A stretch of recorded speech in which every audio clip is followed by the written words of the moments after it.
Olá, minhas irmãs e meus irmãos.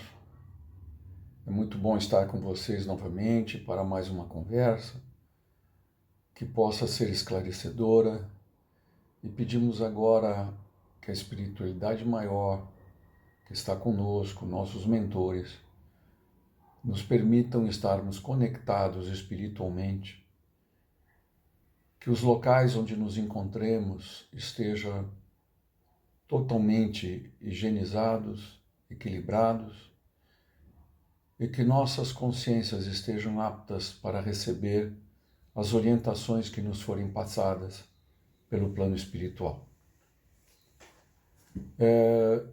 Vocês devem ter percebido desde a nossa última conversa como as nossas vidas mudaram, não é? Como elas mudaram nos últimos 20 dias. No começo de março, nós não tínhamos preocupações diferentes daquelas que normalmente estávamos acostumados a enfrentar. De repente, tudo muda, e é uma mudança que afeta a todos nós indistintamente. Para muitos, hoje é mais um dia de reclusão, de não aceitação da situação em que nos encontramos.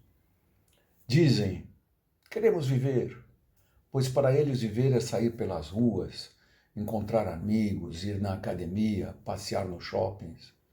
E quanto mais se fixam nessas ideias, mais ficam tristes e revoltados, como se a nossa vida se resumisse a atividades materiais que nos satisfazem individualmente a cada um de nós. Não podemos deixar de reconhecer que realmente esta situação está um pouco complicada, mas também não podemos deixar com que nos prejudiquemos com uma carga de pensamentos negativos, tanto sobre o presente como sobre o futuro.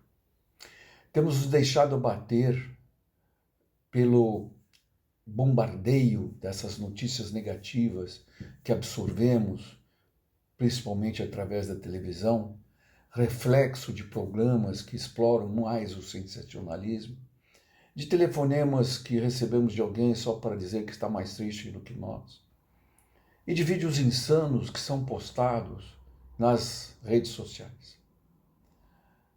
Todas as vezes que nos deparamos com situações que fogem ao nosso controle, desde as menores até as mais complicadas, sempre criamos dentro de nós, internamente, um sentimento de impotência e aflição. E na maioria das vezes, passado algum tempo, percebemos que nem era para nos preocuparmos tanto. O falecido psiquiatra Flávio Gicovati, em um dos seus últimos livros, traz uma frase muito interessante. Um aspecto que considero muito importante para a questão da aflição é a competência dos indivíduos para ligar com o tempo. O exemplo disso é a inquietação que toma conta de muitos, quando presos no trânsito ou fechados em casa por alguma gripe, não conseguem fazer aquilo que haviam planejado. Apesar de que o trânsito e a gripe não são da responsabilidade deles, sofrem intimamente e se sentem por vezes até mesmo culpados pelo que está acontecendo. Será que é isso que a espiritualidade que nos acompanha espera de nós? Ela nos tem ensinado tanto sobre a nossa fé? Paulo de Tarso nos diz em uma das suas epístolas que a fé é a mãe da esperança. E onde está a nossa esperança? A nossa fé no divino Mestre Jesus, nos nossos mentores, e inclusive em nós mesmos. Hoje é exatamente hoje o melhor dia que temos para desfrutar em nossa vida. Não temos outro. E não adianta ficar de mal com Deus por não aceitar as nossas vontades momentâneas. Vamos fazer do dia de hoje o melhor possível e não aumentar ainda mais a nossa carga de preocupações. No Evangelho de Lucas, capítulo 6, encontramos uma passagem de Jesus em que ele nos diz: Bem-aventurados os aflitos, porque o reino de Deus é para vós. Vós sois felizes, vós que chorais agora, porque rireis no futuro. Conseguimos compreender a profundidade desta passagem que Jesus nos trouxe?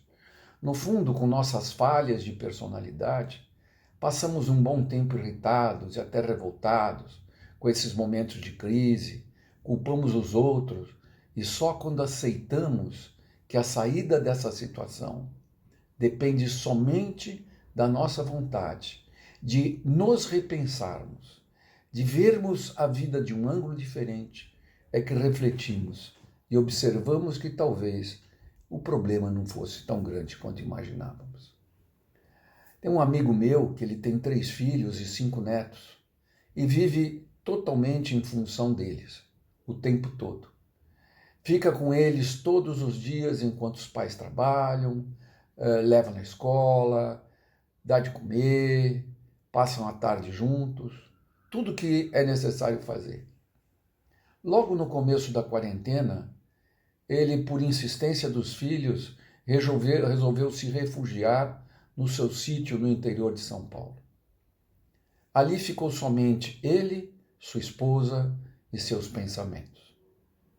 No 4º dia, ele me ligou e disse: sabe, tem uma senhora aqui comigo, com quem eu tenho conversado um pouco, e acho que até ela é muito legal.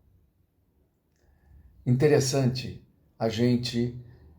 ele obviamente estava brincando, mas é interessante a gente conseguir descobrir nos outros coisas que o nosso dia a dia acaba ocultando, porque os nossos interesses materiais sobrepujam essa parte da relação.